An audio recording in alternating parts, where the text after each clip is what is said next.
if you're looking at yourself. I can see it really well on my browser, so I'll stay here. Cool. Well, we're Nick T, we're live right now. Hey guys, hey Archaix veterans, Archaix novices, those of you who are curious, some of you from FEB, Martin's group, joining us tonight. Let's get an audio check. Let me know how that audio is. We got a brand new studio here, and you can see all behind me and surrounding me. Why? So we just need to thank you, JJ Recon. Good. The audio's good. That's what we wanted to hear because we have been messing with these wires all day long. Nick T and I were scheduled to go on yesterday, but we had all kinds of technical problems, technical difficulties, new software. As a matter of fact, everything from the Archaix studio has been relocated here with the library of old books that you see all around me. I'm totally surrounded by this library. It is very impressive. Martin Leadkey has been here all day, curious as hell, pulling books off the shelves, really messing with my OCD. But all right, so we got good audio, excellent. So I want to introduce to you guys Nick T. Nick T sent me an email asking me for permission a good while back. I think that's what, a year and a half ago? Has it been that long, Nick? I think it was October last year. Okay, it's been almost a year, and you've covered over 240 videos. Let me explain what Nick T is doing, guys. Nick, you're in Australia, right? Yep, Bunbury, Australia. West Australia. Western Australia. Okay, so you guys know that I wrote Chronicon when I was in prison. It's over 500 pages. It's very technical, and a lot of people don't want to read it. I get that. It's got a chronographical material, and it's a dry read for some. But for some people, they get absorbed into that data. But there is so much material in it. Nick T sent me an email asking permission if he could read like an audiobook series in just small pieces. And he has already on his channel done over 240 readings of Chronicon, and I don't think he's gotten to 1902 yet. He's still in the 1800s. What year are you on right now? The last one yesterday was 1888, starting with the Eiffel Tower. Yeah. Okay. All right. That is amazing. That is amazing. Let's see. So Nick T's volume is twice as loud as Jason's. All right. I'm sorry about that. But I am still experimenting. I'm still experimenting with this deal. Thank you, Jamie Hatfield. Go ahead. I've been yelling. Yeah, I've been yelling, so I'll just speak normally now.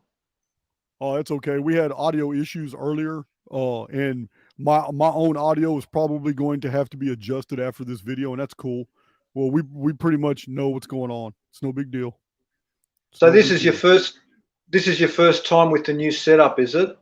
Yes, it is. This is my very first live video and my very first period out of this room. Cool. Yeah, I like your books. I love your shelves. Yeah, there's a lot of good stuff on them. There's no doubt. Yeah. No doubt. So, Nick, let me get some announcements out the way before we go deep into Chronicon. Talk about things you've seen and learned, things that have changed your ideas about the world that we live in from the data that you have seen. Yep. Good. So, anyway, things I need to announce to my own community is that you guys know that just in 5 or 6 days from now, you know that on the 10th of June, Martin Leakey and I are going to give a live presentation. It's going to be live on YouTube. You're going to be able to watch it if you can't attend. But we're going to give a dual presentation. We're both presenting the same thing, but we're covering different data. And we're going to cover one of the seven wonders of the ancient world. And we're going to show you guys that this thing that has been labeled one of the wonders of the ancient world isn't anything you were told that it was. This is not a presentation on the Great Pyramid. It's something else. Not only is it not what we've been taught, that it was. Its function didn't even do what we've been told it does. We're also going to reveal to you what exactly its purpose is. So this is going to be a really exciting deal, but even more so, I'm telling you now that we're taking ticket admissions at the door. You don't have to go to the meetup, which is in the description box, to get a ticket. But we now have confirmation that Max Egan will be joining us, and he'll be there, and you guys will be able to take pictures with Martin, myself, Max Egan, and any other special guest that happens to walk in the door. So, having said all that, I need to let you guys know, if you haven't noticed in the community post earlier today, I did a live video with Tommy Truthful and Donut. So if you haven't seen or listened to that video, you may want to go look to the community post. The link is in the community. But Nick T, before we go on, won't you tell the Archaix community, which you've been a great service. There's a lot of people who have reviewed your work and listened to it. You made very complex technical material easy to digest. So why don't you tell people about your channel and what you were doing before you ever started the Archaix project, and any other secondary channel that you may have? Okay. Yeah. I started my channel. Well, it's been off and on, but I started it way back in 2015, I think, and in 2013, I started looking at the sky and started noticing some strange things, like about the moon and that. And I had the urge to study the sky, and then I started looking into the shape of the Earth in 2016, like everyone else was, and that kind of blew my mind for a while, actually quite radically. And then I started making very short videos with my own music. It's all my own music on the backing in my early videos, and which I'd recorded previously in my caravan, all my own stuff. So I just wanted to get my music out there first. But then I started looking into mysteries and the sky and the moon and various things like that. And then, a history, of course. I've always loved history, and maps, of course, too.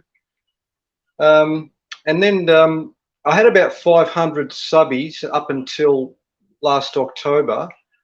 And then I noticed your channel, and I binge watched like most of your videos, went right back through the playlist, and that kind of blew my mind fair bit.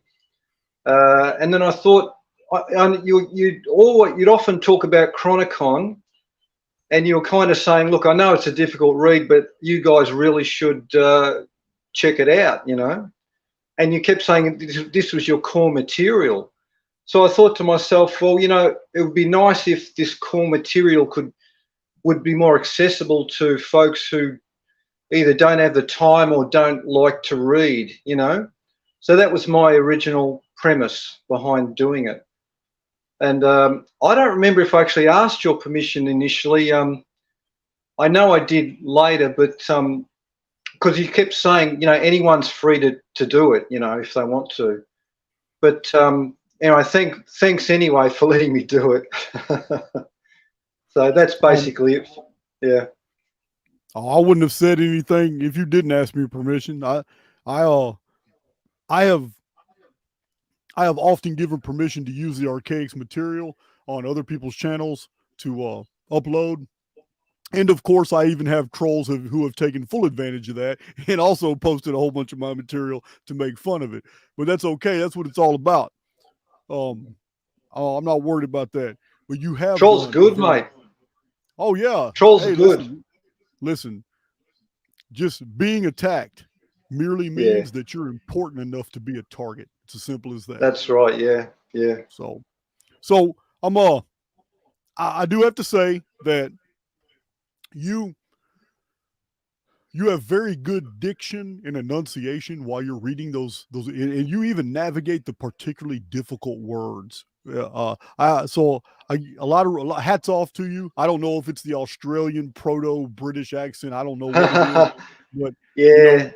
You seem to do a very good job at holding people's attention. When I listen to your videos, I'm like, damn, can't even believe I wrote that. his voice sounds better than my writing.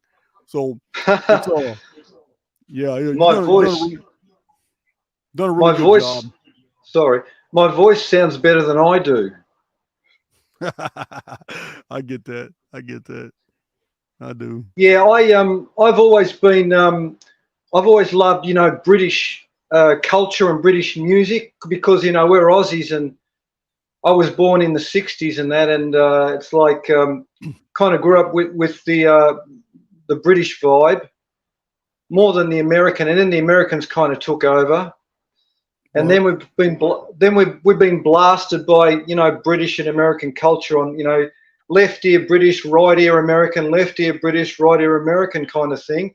So I see Aussies, or myself, as kind of a strange blend of Australian American, but of course we're Aussies, if you know what I mean.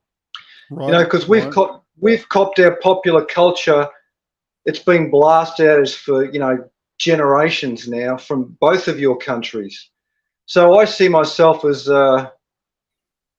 well, you know, a bit of an Anglophile in some ways, but I mean, I'm not talking politically, of course, you know, but then I love the American attitude, you know, I like the American can-do attitude. Yeah, I like that. I like the American optimistic spirit as well. Yeah,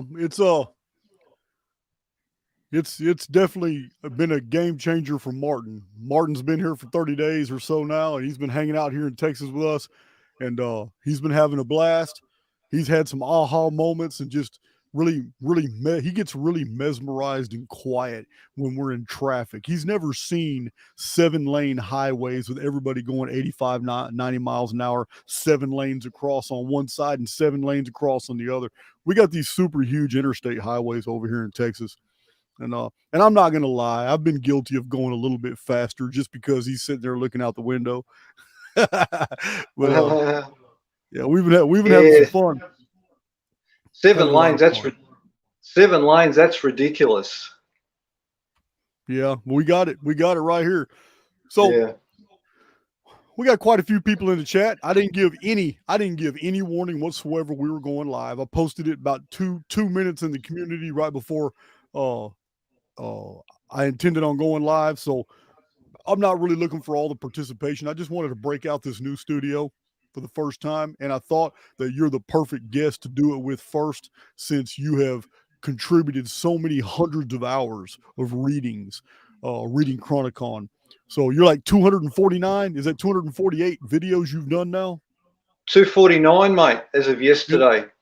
Nearly finished. Video. Nearly finished. I don't know, man, because if you're in the 1800s, if you're in the chronologically, you may be nearly finished. But you see how thick the 20th century is, and you haven't even got there yet. The events are coming thick and fast now. Yes, they do. It's 1800s. Just, once you hit 1902, each year is going to be several pages. Well, I might finish in June or July, or maybe July. I'm not in a hurry, you know. As long as it gets done, I'm happy. Right. I can only do it. I can. Sorry. Go ahead. You're invited to. You've done enough work and put this together. I would encourage you to create an audio book. It may be 20, 30, or 40 hours long. I don't know, but your videos are like 8, 9, 10 minutes each, right? Between 5 and 10 or 11 usually. Yeah. So you're looking at a lot of hours. You could create an audio book of your Chronicon readings, and that would definitely be marketable, and you and I could talk about that, because believe me, everybody on the Archaix team knows I believe that people should make what they're worth, and I have no problem making sure you get that, because you've done the work. You've put the work in, man. Well, thanks, mate. That's a real honor. That's a real honor to hear that. What I wanted to do was finish this series, and then maybe then I was going to email you and ask you if it was okay if I, as you say, join the pieces together in audio, and I can do that on my computer, and try to get it as small as possible, and I don't know, maybe get it out there, maybe upload it to some maybe Google Drive or something and as a download, or send a link, or post it out. I don't know. But I'll chat with you later on about that once I've finished. Yeah, that'd be good. That'd be awesome. Yeah, we'll communicate later about that, because there's all kinds of options, book options, Amazon, Barnes and Noble. There's so many different things you can do with that, and you should definitely you should definitely get a return on that. There's no doubt. So I have some questions. Go ahead. So basically anytime we come into contact with new information that resonates as true, things that we can assess, data that we can go through, and we realize it actually overturns some of the things that we held to be true, things that we were trained to believe rather than that we just invested faith in, things like structured education, which is deliberately misleading.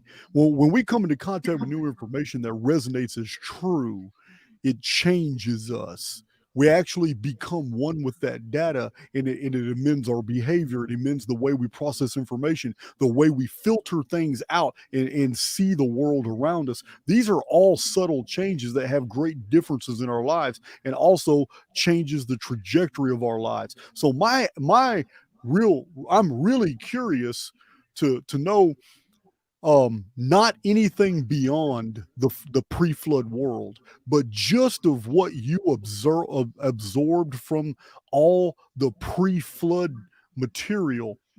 But I got a cat out here just howling. I'm about to open up this door. Yeah, I can't really hear it. Just a little bit. Martin, I know you're listening. Please come over here in this hallway and get this cat. This cat is loud. But they must have snatched him up because he's quiet now. So anyway, prior to the interruption, this is the point I'm trying to make. You went through some type of transformation when you started absorbing all this material that you have never heard before, that was in the pre-flood world, the kings, traditions, chronologies, the studies, all the stuff that was packed in the pre-flood world that you just can't find in books today. I had to put it all together from so many different sources, different time periods, sometimes in different languages, and put it together in one cohesive format in Chronicon. And the data that's in the pre-flood world is just so different than what a lot of people thought actually happened at that time. When you went through that material for these videos, how did it change what you already believed, and what expectations did it build for you in basically exploring the rest of Chronicon? Yeah, good one. Well, I've always been into history, and like even way back when I was a kid, you know, I remember when Von Daniken came out, I was maybe 10 or 12 years old, and even back then I was getting the books, you know, so I've been fully into ancient history in whatever form I could get it for as long as I can remember. But Chronicon, actually, when you read the actual book, it becomes an emotional experience. Like I don't know, when I'm playing my guitar, for example, I feel everything very strongly. When I speak Chronicon, I feel it more strongly than if I would just be reading it to myself.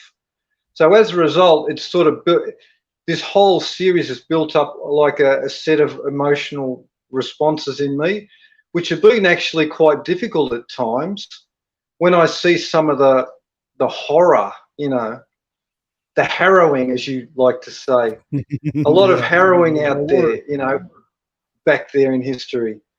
And it's really visceral, and sometimes it's not good for me, you know.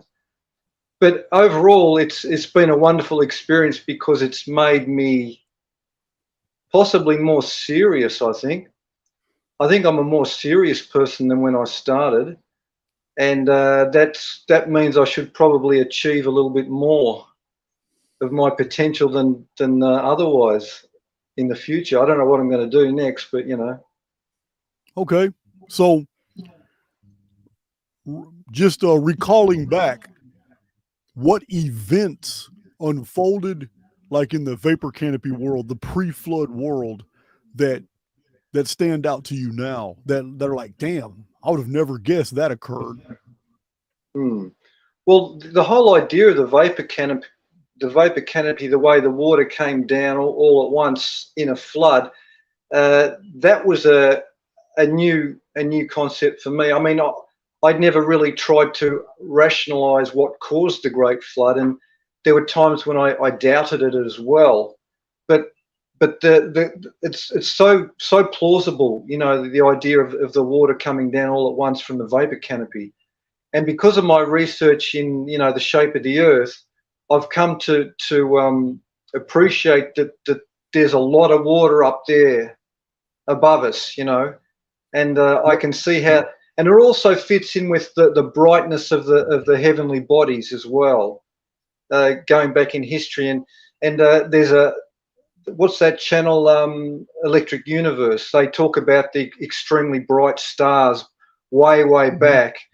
And that explains that very nicely as well. You know, the magnification effect of the water vapor canopy, the vapor canopy.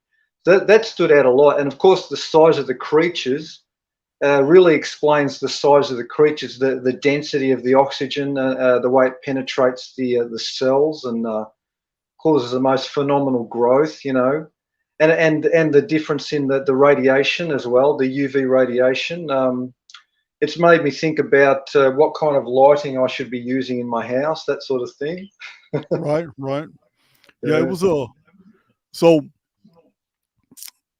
having moved past the vapor canopy, is there, I mean, I don't know of any other book. I mean, the amount of data after, just immediately after the flood, all the things that broke out, new civilizations that appeared, all the migrations, all the wars, just really unusual things that happened the first 500 years after the collapse of the vapor canopy, after the Great Flood.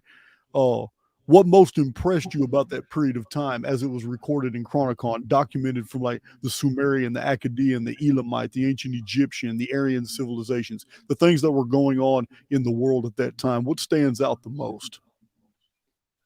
Well, the degree of manipulation kind of shocked me. You know, the idea that we've been, you know, that our DNA has been messed with the whole time, and that there's so much written evidence for that. That kind of blew me away a bit. And also the sheer number of tribes and the way the tribes had been so hostile to each other. I found it hard to believe. I couldn't understand, in such a wide world, why was there so much violence? Why so much intertribal hostility? What was causing the all the war? Was it just plain greed, or was it? Well, I can explain that. Yeah. That's a really good observation. It's really good. It's because the world is a very big place, and the population of the world was a lot less then compared to now. But there was a definitive reason for the hostilities, and it was because the far extremities of the north and the south were frozen tundras. The vapor canopy had become packed ice. It had collapsed and frozen. And this is where we got the megafauna, these massive mammalian life forms that were frozen in place. The only habitable area for centuries after the flood was the belt, the equatorial belt. And this is why we find the ancient civilizations of Sumer, Akkad, Elam, Urartu, all the Aruru and all the Amuru civilizations of the Near East and Middle East, the Hittites, especially the Egyptians, the Libyans, the Arabians, the ancient Sabaeans. This whole area of the world was almost overpopulated, and the descriptions from ancient texts of armies having hundreds of thousands of people, this completely nullifies and goes against what we have been taught as religionists, that the whole world was destroyed in a flood and only 8 people survived. That wasn't the case at all. Whole civilizations and communities survived, and after the collapse of the vapor canopy, now there was struggles and wars for resources because they were compressed into a small geography of the world that was still habitable. he could still breathe, and it was a tolerable temperature, but they couldn't go. This is why we have no architectural remains of vast infrastructures, canal works, and cities, and all that to the north and to the south. All the ancient civilizations were right there around the equator, all the way around the world. No matter what your paradigm is, if it's a flat Earth, it's a ring, or if it's an equator around the world, that one belt is the civilization belt. It is literally called by archaeologists the pyramid belt. It is where all these civilizations built their cities and their pyramids.